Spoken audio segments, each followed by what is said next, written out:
much has it helped? Just, I guess, coach has kind of been hammering it into y'all. And what did y'all do tonight to do that? I felt like we communicated better, and defense is just wanting to buckle down and do it. So I felt like everyone was bought in on the defense end, and it showed.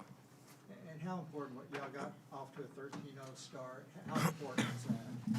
Very important because we remember last year we got off to a bad start at home, and they beat us on our home floor. So we wanted to make sure that didn't happen again because last year they got off to a good run and we ended up losing by 2. So that first run could be the difference maker in the game.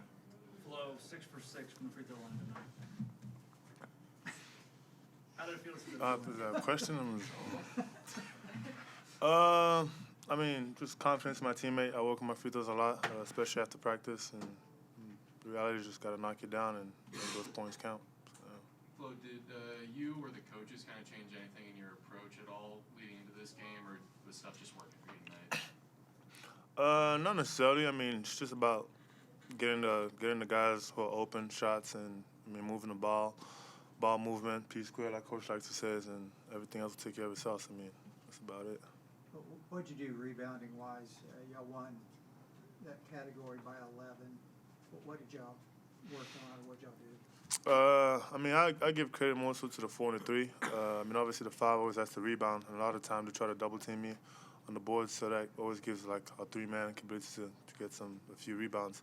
And obviously Keontae doing a good job crashing. You know, we kind of got on him about it a few times, but he's doing a really good job. So, LJ, you feel like just after the win, did you have a chance to, in a way, just relax a little bit and go back to just playing basketball, even though it was a short turnaround? For me personally, yes. I feel like everything started to settle down. I feel like everybody, from my perspective, was like uptight after those losses. It was just like a lot of tension. After getting that win, I felt like we kind of loosened up and we're getting back to having fun again. So basketball is supposed to be fun. So I feel like when we're out there having fun, we play our best. LJ, you talked last week about how things just weren't translating from practice to the games. Now back-to-back wins. Are you starting to see that a little bit more, or is there more y'all need to work on? There's definitely more that we need to work on. We always can improve, but I feel like it did translate the last 2 games. Not as much the last game, even though we won. It translated more this game, though. Flo, y'all head to Lubbock on Tuesday. How tough a place is that to play? I mean, it's my 5th year, and every year, it's always tough playing out there, and they have a great atmosphere, a great crowd. And we just got to go in there, be poised, try to handle our business, stay connected, and, yeah, we'll be all right. Flo, Coach had talked about last week and the week before about how y'all needed to get better at the rim and in the paint on both sides of the ball. You had a great game today. Oklahoma State was #1 in the conference rebounding coming into this game, and you guys really beat them on the boards. Did you kind of take that personally going into this game? For me, I take every game personally, especially when it comes to rebounding. I always try to make sure I set the tone so that the rest of the guys follow. Being a leader, it's kind of my position. I kind of have to do that. And then throughout history, Baylor, we always pride ourselves on offensive rebounding. I mean, our defensive rebounding was down, but I mean, we'll try to get better at that. But offensive rebounding, shouldn't be any letdown with that. Jake, particularly early in the second half, I don't know if it was what their defense gave you, but it seemed like y'all fed more inside, like y'all were working it more to the inside at the start of the second half. I mean, that just goes to Flo and Josh setting good screens, because in the beginning of the game, obviously, I was getting good looks. So if they set those good screens, they're going to have miscommunications and put 2 on me or be focusing on me, whoever. It could be Keontae, but whenever they set good screens, it actually helps them too. So that was the main thing, just stick to the plan, and if they was open, we was hitting it. And today, they were open. LJ, starters went on 2 big runs in the first half. Does that unit really come together? I mean, today it looked like it came together. Hopefully, it looks like that the rest of the season. So, I mean, I don't want to get too high about it, but today was a good day, though. Anything else? All right, guys. Thanks, guys. Well, I can tell you that the lights going out Coaches don't know what to say for a third time, all right? We're good for two, before the game and halftime, but the third one, really credit the guys for coming out and finishing the game and not letting Oklahoma State make a run after the citywide power outage. So it was citywide, wasn't just a Farrell Center thing, and appreciate everyone working to get the lights back on. And we haven't had a complete game like this yet in conference, so it's great that we were able to really defensively, rebounding, and taking care of the basketball do those three things at a high level. And then a very balanced scoring attack. And any win like this in the Big 12, it's a blessing. So you got to thank God for every win, and these are extra. Scott, you've been kind of hammering better defense to your team. What happened tonight? Well, I think gradually our staff has done a really good job. Our upperclassmen done a really good job of buying in and trying to improve and make things more difficult. And bit by bit, we're getting there. This league's so good, you can improve and not show in the win-loss column. But we are doing the things required to give us a better chance to win now. Scott, 41 to 30 on the boards. Just how big was it to go out there and execute the rebounding game plan? Well, that's always something that we pride ourselves in, and so does every team in the Big 12. And it's a man's league, so you got to bring it if you're going to survive and win on the glass. And they got us on second chance points, but the effort was there for us. You had to see a really good game like that by LJ, Mm-hmm. and also Keontae getting the ball to his teammates. Yeah, I thought Keontae really showed, and this would be coaches really appreciate this. Young players, they have a great game. Normally they come out, and if they're not getting shots or they're not scoring, they try to force things. And he really let the game come to him. He rebounded, he defended, he had 5 assists, 0 turnovers. And because of that, he has a plus 26. And that's really impressive because every night you're not going to score 32. And when defense is key on you, you now are getting other people opportunities to score and be successful. And I thought Keontae really did a great job with that. Scott, kind of in that same vein, even when he's not pouring in 32, it looks like the offense just flows better when he's on the court. What does he give you when he's out there? Well, he gives you somebody that can really pass. I know there's an adjustment turnover-wise, and he's getting better at that. But his ability to make ball screen reads, his ability to find open people, hit the bigs. We talk about 3-level scorers, but he's a 3-level passer. I mean, he hit any pass on the court, so that's great too.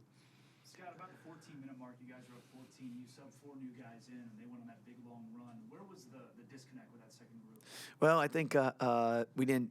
We went ahead and changed that in the next time, and we didn't try to sub 3 or 4 guys. And it's really tough in the beginning of the game because you go on a run, and you want to keep that run going. And then once the run ends, you got everybody tired at the same time.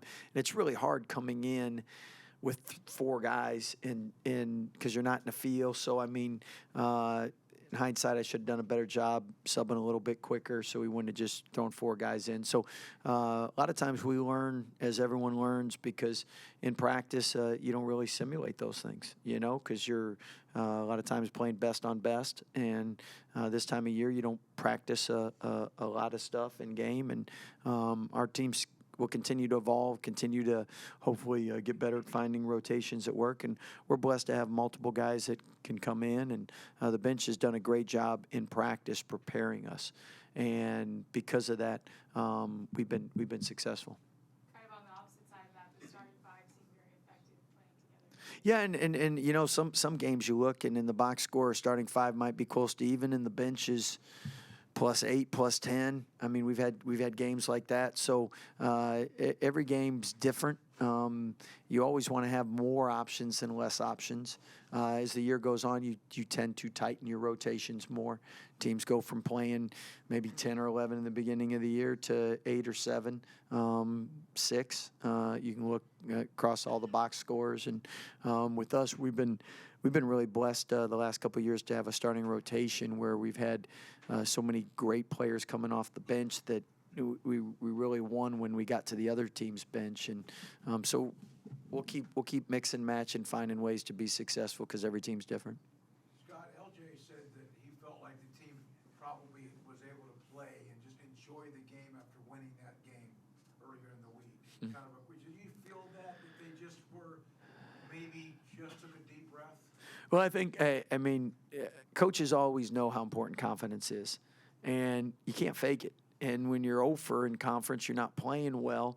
I mean, that affects you. And when you're winning and playing well, you just have a different swag, different attitude.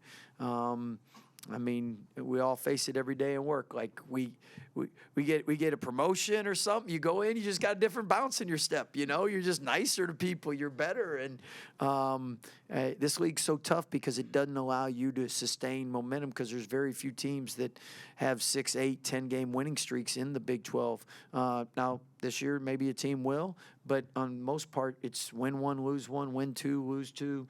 I mean, and that's hard to gain that. So we needed that win against West Virginia. You got to stop losing slides as quick as you can. At the same time, I thought today there's a reason we won. We executed, and it's one thing to play hard. It's another thing to play smart. We did both of them today. Scott, did you feel like the defense maybe forced them to take all those three-pointers? It was 7 for 33 out there. I thought the defense was very good. At the same time, when you watch film, I know there's some shots they miss that normally they make, and same thing with us. I mean, if we shoot 7 for 33, I know there's going to be some in there where, like, normally we make those, you know. So one thing in coaching, the only thing you can control is the quality of the shot. You can't control if it goes in.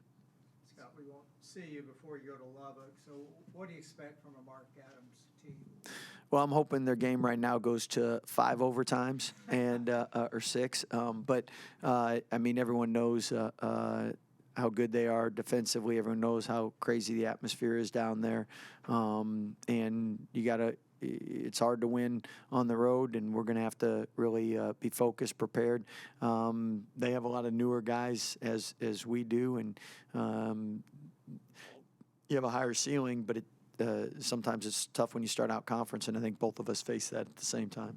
Scott, you've talked a lot about Flo and his free throw struggles, and then 6 for 6 tonight. How good was that from your perspective? Yeah, I'd take that every night. So, but he's worked hard, and he's been making them in practice. So we feel confident and comfortable because we see him making them in practice. He feels confident, comfortable because he put in the work, and those are big.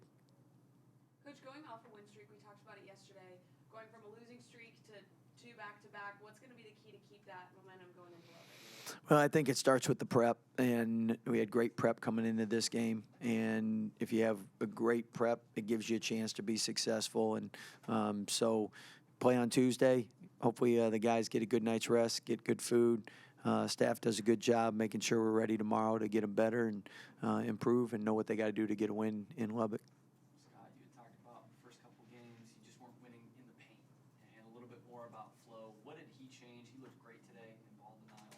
What did he change to make you guys a better defensive paint team and offensive? And how important is that for y'all?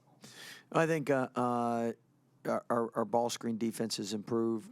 Some of that's credit to the big, some of it's credit to the guards, some of it's credit to the other 3 on the court, being in correct rotations and positioning. But I can tell you that when a big like Flo goes 6 for 6 from the free throw line, those are huge because if you have an easy and you get fouled and you go 0 for 2 or you miss a front end on 1-on-1, it's like you never got the ball into the paint.